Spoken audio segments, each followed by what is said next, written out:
All right. All right. Hello, everyone. This is Taza, a knowledge series brought to you by Alliance for Coffee Excellence and Cup of Excellence. We have our education coordinator, Alex Pond, here. He is going to be giving us the ins and outs of the Cup of Excellence cupping form. So thanks everyone for joining, and I'll let Alex take it away. Hey all, and thanks for committing some time during your afternoon, morning, or evening, wherever you are, to hang out with us and to learn a little bit about the Cup of Excellence cupping form. I'm currently here in the Alliance for Coffee Excellence office and headquarters in Portland, Oregon. I believe I have my screen shared with you at the moment, so everyone should be able to see the cupping form. If for some reason you can't, you can go on our website and find a copy of it, or you can just Google COE cupping form and it should pop up. So I wanted to spend a few minutes before we dive into kind of the ins and outs of this form to talk with you about kind of why cupping forms are an important tool and how they can help you in your journey becoming better at sensorially evaluating coffee. So if you don't know, cupping forms, they have them for all sorts of things, not just coffee. They have them for olive oil. They have them for like different types of grain, whiskeys, scotches. And so the importance of a cupping form is it's really just a way for you to kind of make some really like clear statements about a coffee that you're tasting or anything that you're tasting, and break it down into categories to evaluate the overall quality. And so this is super important when you think of something like coffee that is such a complex drink. I think there's science out there that says that coffee is an even more complex beverage than like red wine. So you have lots of different areas going on, and sometimes when you taste it, it can be hard to kind of break down what you're tasting and really like make a decision on like, is this a good cup? Is this a mediocre cup? Is it a bad cup? Or is it an amazing cup? And so we've developed these cupping forms to help people do that. The cupping form is also just kind of looks at some different like industry standard things like sweetness, acidity, mouthfeel, flavor, things like that. So for coffee, there are really two main cupping forms that people can use. Both of them are totally great. One is the SCA cupping form, which I think is probably what most people are familiar with. The other cupping form is our cupping form, the Cup of Excellence cupping form. And this is what we use in all of our cupping competitions around the world. And it's what we use here in our office when we evaluate coffee. I know that there are different coffee importers out there that also choose to use our form. For the most part, it's kind of unless you're participating in one of our cupping events, it's kind of up to you to decide what works best for you. One of the major differences between our form and the SCA form is that our form is really designed to work in our competition. So it's designed to help judges identify and evaluate really high scoring, really high quality coffee. And kind of once we get into how to use the form, I'll explain what that means. SCA form is great kind of for everyday coffees, but I think that ours gives a lot of room to maneuver and describe coffees when you start to get into those 85, 86, 87 and higher coffees. So I'm just going to kind of start going through this thing. You'll be able to follow my mouse, and I'll kind of hover over what I'm talking about and explaining. So the first part of any cupping form is just kind of some housekeeping stuff. Up here at the top, we have a place for the user to write down their name.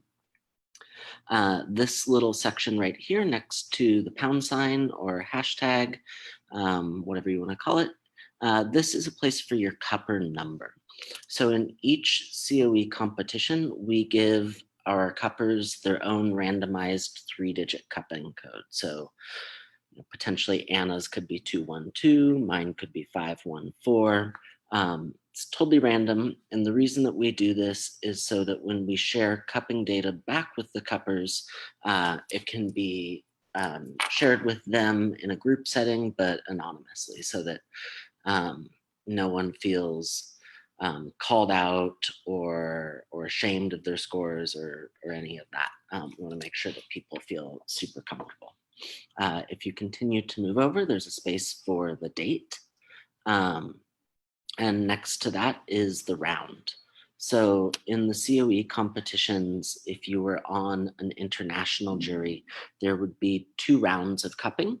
The first round, you would cup however many coffees made it to international round 1. It's usually about 40. And then the second round is the second time you're cupping through those coffees.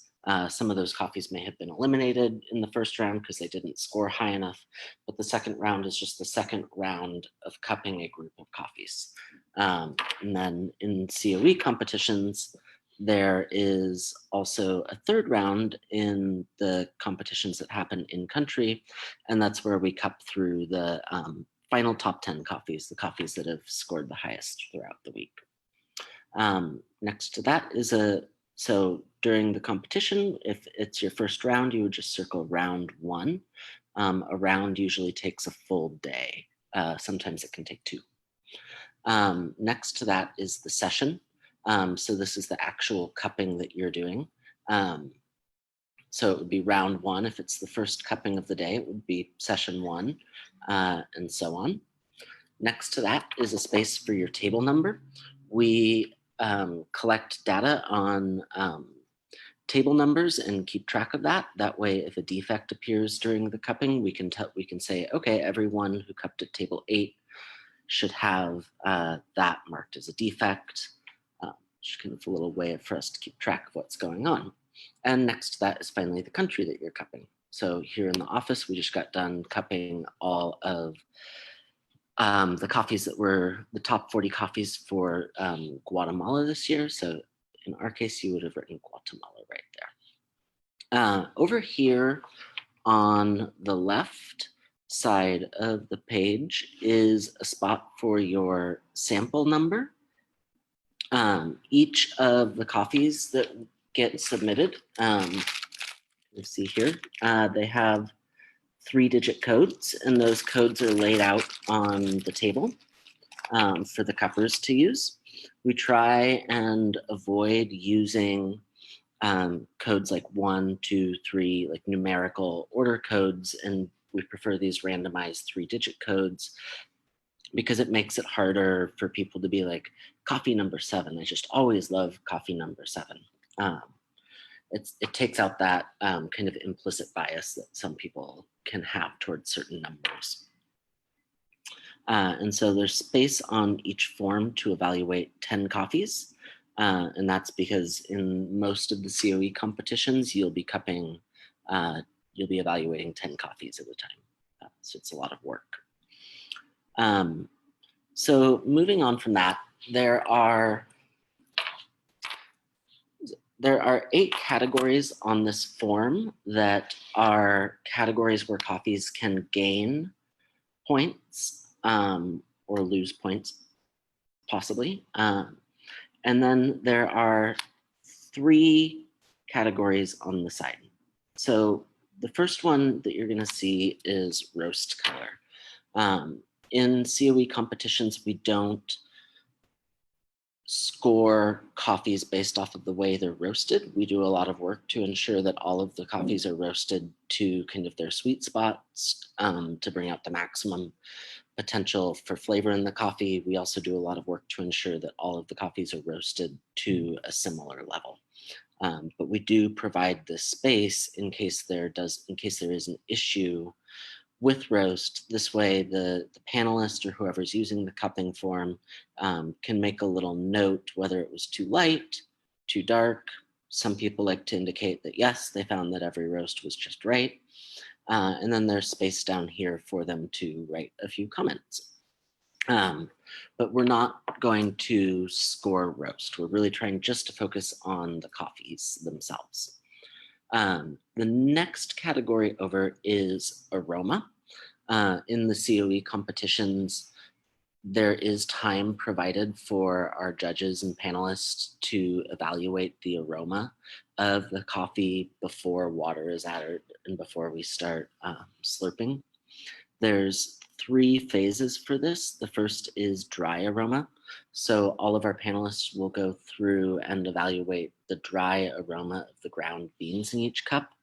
And this little slider here is a place for you to denote kind of the intensity of that dry aroma.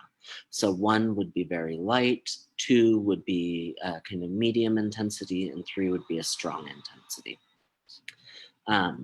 The next part is crust, and this is the slider that you would use to evaluate the intensity of the aroma of the crust of the coffee after water has been added to the cup.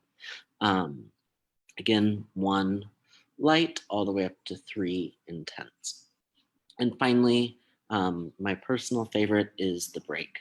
So each judge in our competitions is assigned their own cup that they will break so that everyone can have the experience of breaking the crust of one of the coffees. And same thing, you can rate your experience from 1 down here all the way up to 3 from least intense to most intense. And there's a spot down here provided for you to take notes. Moving along, we have next up the defect box. In COE competitions, there are 2 defects, if detected, that would fully eliminate a coffee from a COE competition, and those are phenol and mold.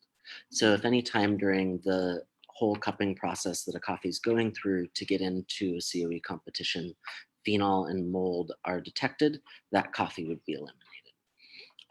Or not mold, sorry, potato defect. Phenol and potato defect. For all other defects, things like mold, mustiness, there's this box right here. So each cupper has 4 cups that they're evaluating.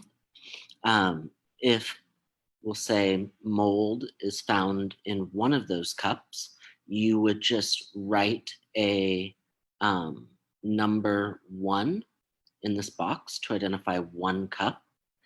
And then in the next box, you would evaluate the intensity of that defect. So if it was super strong, you would write 3. If it was really light, you would write 1. So you can write intensity 1, 2, or 3, kind of just like these sliders over here to the left. So say that you found mold in 1 cup and it wasn't very intense, you would take 1 times 1 times 4, and that would, and those points, 4 points, would be removed from the final score of the coffee. So that's how you use the defect box. You can see that, if you have a coffee that's scoring 86 and you get a light mold, it's going to bring it down to an 82. So it's a pretty harsh thing to do to a coffee. So we do ask that our judges be super sure that they are experiencing those defects before they use this box. Otherwise, if they're just experiencing inconsistencies in the coffee, there's other places that can be denoted that's not going to punish the coffee quite as much. So moving on, now we have all of the rest of these categories over here. And So I said that we have 8 categories where a coffee could gain points. And those categories are clean, sweet, acidity, mouthfeel, flavor, aftertaste, balance, and then your overall impression of the coffee. Before I dive into what each of those categories kind of means and what you would look for in the coffees, I'm going to dive in first to how just housekeeping stuff, how you would fill this out. So you can see that my mouse is kind of hovering above this little slider in clean. So you have a couple options for scoring. You could score 0, 4, 5, there's a little line right there, 6. After 6, you're allowed to use half points. 6.5, 7. After 7, you're allowed to use quarter points. 7.25, 7.5, 7.75, and 8 is the highest that you can go.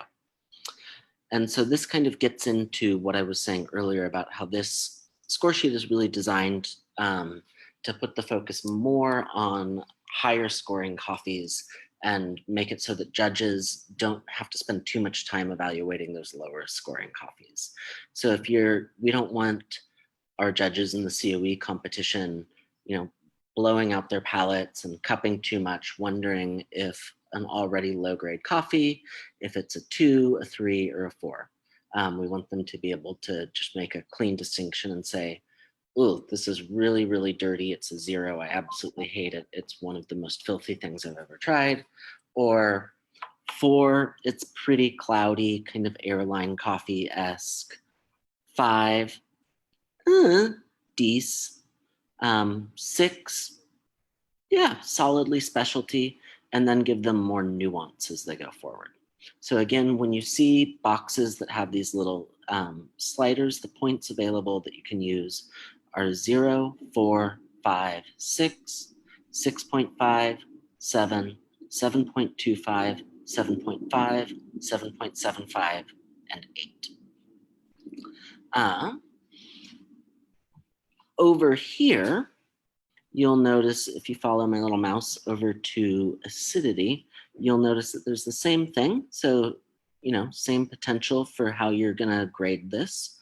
But then there's also a little kind of slider down here for you to mark how you want to evaluate or mark kind of what you want to say about the intensity of acidity. So it is possible, for coffees to be really high acid and for that acid to be a low quality. So if it was really astringent or cloying, you could mark that it was really high, intense, but not very nice quality. On the flip side of that, it's also possible for coffees to have low intensity or delicate acidity, but still have really pleasant acidity. Think of a lot of Brazilian coffees and some Indonesian coffees. They're a little bit on the lower end acidity-wise, but it can still come through in a really pleasant, clean, crisp way. And so there's space for you to identify that as well. That goes for the same with mouthfeel. Space for you to identify that, yeah, this coffee has a really light, low body, but it's really soft, pleasant, silky. I like it. Maybe it has a really high, big body and you like it. Or maybe it has a really high, heavy, drying body and you don't like it. So all total, when you've filled this out, you will come up with a total point value, which you would add up over here in this top box. And then with that, you would add 36 points to that to come up with your total score for the coffee. So if you score everything 6s, that gives you 48 points plus 36. That puts you at 84. And so that's kind of one of the things that I look at when I'm using the score sheet, and this is just a personal strategy, is I kind of start with everything thinking like, okay, is this an 84? Yes, no. And then I start to move these little sliders around, whether I think that because of the cup's cleanliness or its sweetness, it needs to go down, or maybe because of its flavor, it needs to go up. But that's just kind of one strategy for using it. If you scored everything 7s, you would come up with a final score of 92. So you can see how important that little like half point in there is. You know, and it's also important to use a diverse range of scores as you, or range of, you know, make strong opinions as you go through the score sheet. And then if you were to score everything 5s, your final score for the coffee would be 76. And so just kind of a refresher, you know, 80 and above is specialty coffee. For a coffee to make it into the national round of a Cup of Excellence competition, it has to score 86 and above. For a coffee to make it into the second round of International Week in a COE competition, it has to score 87 and above. And then, you know, typically if you get into the third round, it's a lot of 90 plus coffees. But enough on that for the moment. I'm gonna go through now and kind of break down each category and what you're looking for in each category to reward high scores, low scores, medium scores. And then that'll be kind of me wrapping up. And I think there will be time for questions if anyone has questions. So starting with the things that we're scoring, clean cup. You'll notice that these first 2 categories are unique to the COE form. On the SCA form, it's just something that you cross out and mark, is it clean? Yes or no. Is it sweet? Yes or no. One of our philosophies in COE is that coffees are a little bit more dynamic than that, and that there's more to a coffee being clean and sweet than just, is it? Yes or no. So we provide spaces for our panelists to evaluate that. These first 2 categories in particular are super important. It's going to be really hard for a coffee to achieve a high score if it doesn't score well in clean and sweet. One of our beliefs and philosophies in COE is that cleanliness and the sweetness of the coffee really relates to the overall quality of a coffee. And if you have a coffee that isn't sweet, how could it have really great balance, or how could it have really great flavor if it's not sweet? Same with cleanliness. If you have a coffee that is super muddy or dirty tasting or tastes like motor oil, how could it score high in flavor? So with clean, kind of what you're looking for is a couple things. You're looking for, you know, how clean is this coffee compared to other coffees you tasted? Is it, one of the things that I like to think about, like, is it cloudy? Is it murky? Are there any off flavors like dusty, oily, old or woody flavors? Those would all be reasons to score down on clean cup. Reasons to score up on it, you know, if you're tasting the coffee and you're like, oh wow, this is, you know, super tropical and lots of blackberry and lemon and apple, and you're just picking flavor notes out all over the place, you know, that's an indicator that the coffee is really clean.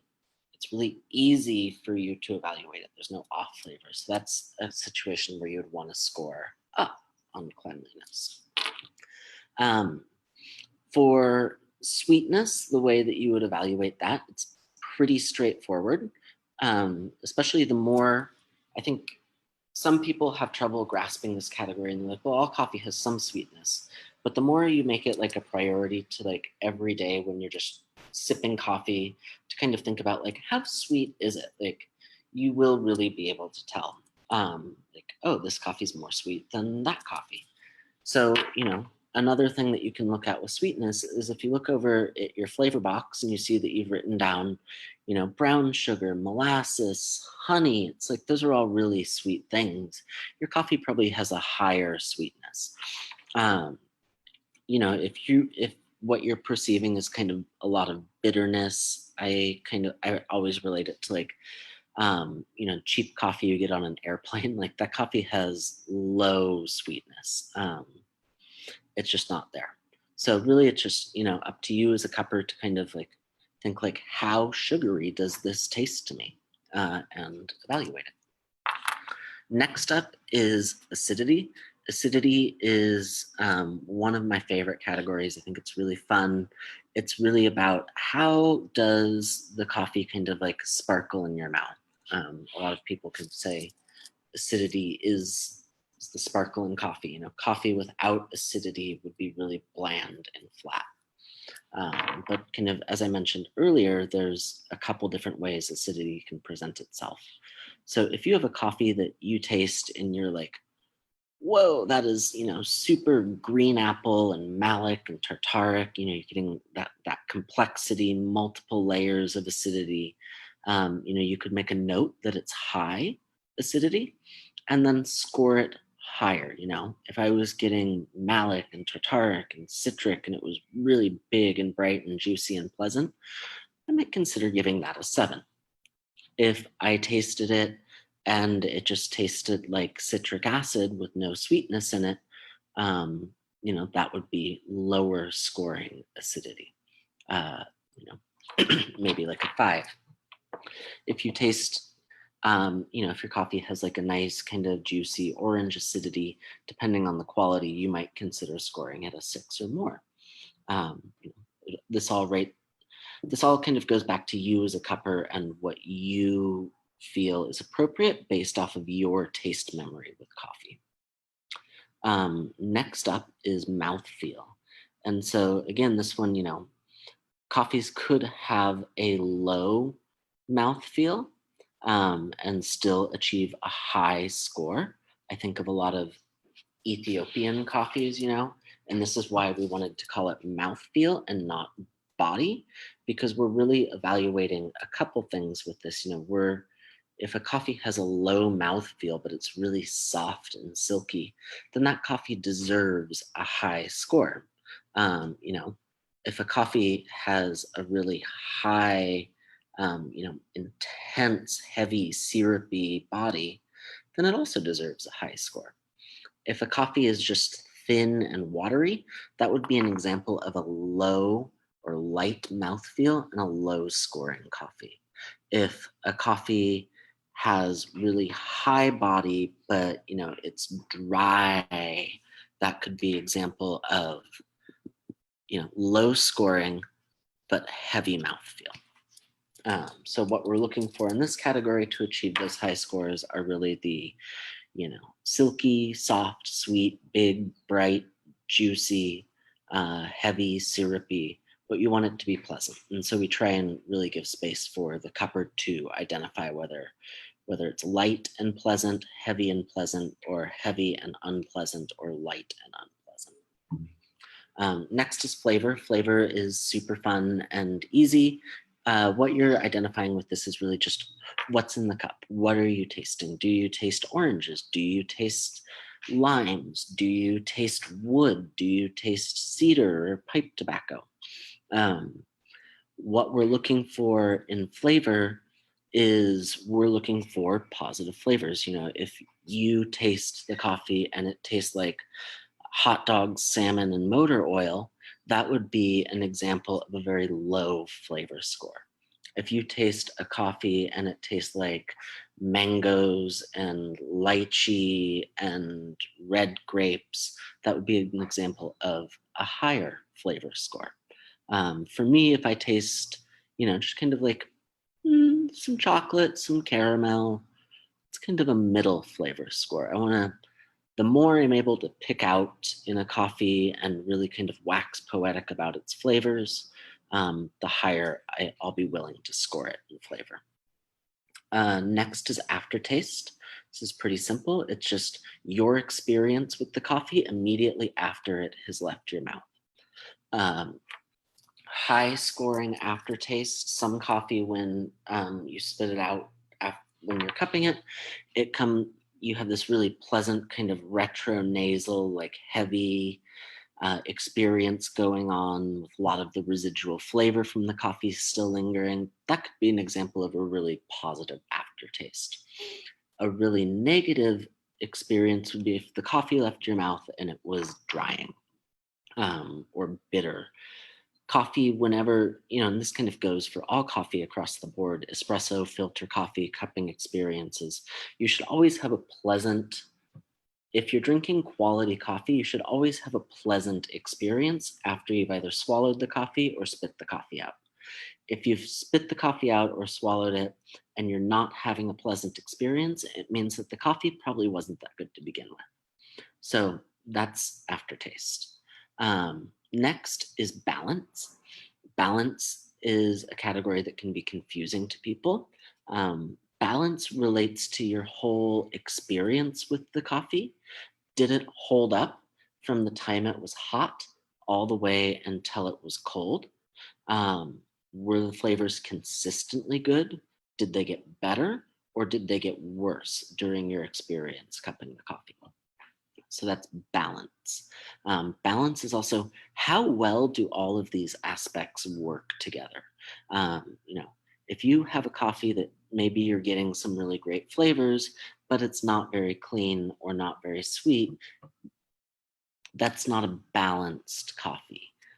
If you have a coffee that has just mediocre mouthfeel, but super high acidity, that wouldn't be balanced. You want everything to play nicely together. And then lastly is overall. And so this is really a category that we leave for our judges and our panelists to rate their personal opinion of the coffee. So this could be a spot that maybe, you objectively evaluated this coffee and it was very clean, very sweet, good acidity, mouthfeel, lots of, let's say, maybe banana flavor or something like that. You don't like the banana flavor in your coffee. You could say, okay, instead of giving it a 7, I'll give it a 6.5 because that flavor isn't for me. It's really, this is another spot for you really to rate your overall opinion of the coffee compared to every coffee that you've tasted before.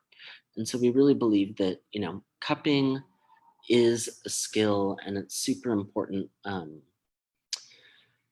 kind of hone that skill and practice. And the more you do that and the more coffees you taste, the better cupper you'll be and the easier it will be to kind of use this overall category. You might be cupping a lot of Guatemalan coffees and you'll be like, oh, wow, overall, this is an outstanding Guatemalan. It fits the terroir. I just absolutely love it. Give it really high notes. You might be like, whoa, this is some funky processing. I am not into it. And you might move down your score and overall at that time. It is important, that being said, that you are evaluating a farmer's hard work. So you don't want to be like, you don't want to be a cupper that says, I don't like naturals, I'm giving it a 0 in overall, because that's not my thing. It's important that you still evaluate the coffee fairly. So that is my rundown of the COE cupping form and kind of how to use it, and hopefully how it can be used in like your everyday lives and in your labs. I don't know. I think we have a few more minutes that we can still be live. I don't know if there's any questions.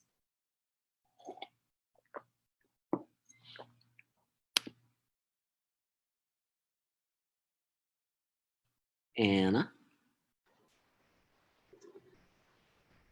Yeah, we'll give it a few more seconds here for any questions. And with that, I will just let everyone know about the our Taza Patreon page. Let me pull it up here. Cool.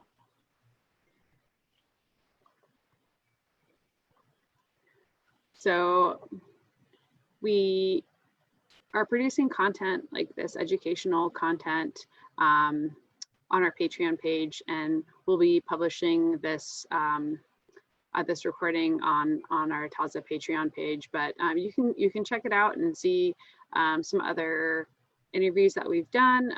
We were talking about anaerobic coffees. We're interviewing coffee producers and talking with industry professionals. So that's all I have to say. And we're always looking for supporters. All the content's free at this point. So just wanted to share that with everyone. Thank you so much, Alex, for guiding us through this this cupping form and explaining the differences. And thanks for taking the time. Totally. One last thing I wanted to mention is that if people are interested in learning more about the cupping form and want to get some really awesome hands-on experience using the cupping form and tasting and evaluating a bunch of awesome COE coffees and coffees from our sponsor, Sweet Maria's, we do still have sensory education training courses or set courses happening this year. There will be a course in Seoul in September, a course in Nairobi in October, and a course in Chiapas, Mexico in November. So people should definitely sign up and check that out. If you are a Central American coffee professional, you will get a discount on the course in Chiapas. So definitely hit us up, ask questions. Oh yeah, sorry, we do have a question. Just one second here. All right. Okay, could you explain the break a little bit more? How does it work? Yeah, totally. Like at the beginning, I'm gonna assume you mean like at the beginning of the cupping. With the break, we use a pretty standard like industry cupping method. We use water that's boiled and then cooled to about 203 degrees. Fill the cupping bowl up almost to the surface. Have your dry ground coffee in the bowl. Fill it up almost to the surface with that water. Let it steep for 4 minutes. And then you take a cupping spoon and you break. I'm going to grab a cupping spoon.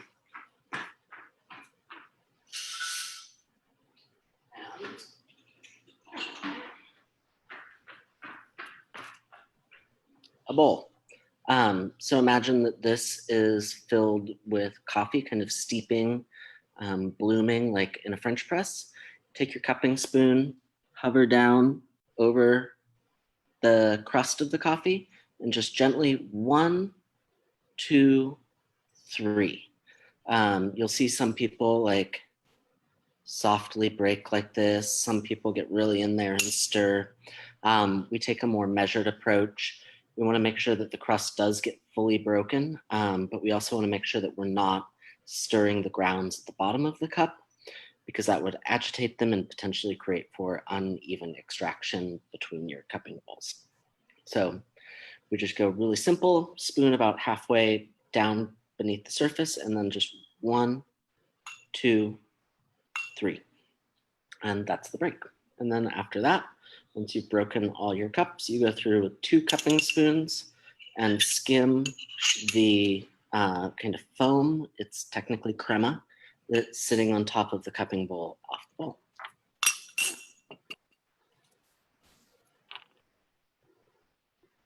Okay, thank you. Any more questions out there? Give it a few more seconds here if anyone has any more questions. If not, thank you to everyone for tuning in. This was our first Taza Live event, so we appreciate all the viewers out there watching us. All right. Well, thank you, everyone. Thank you. All right. Bye.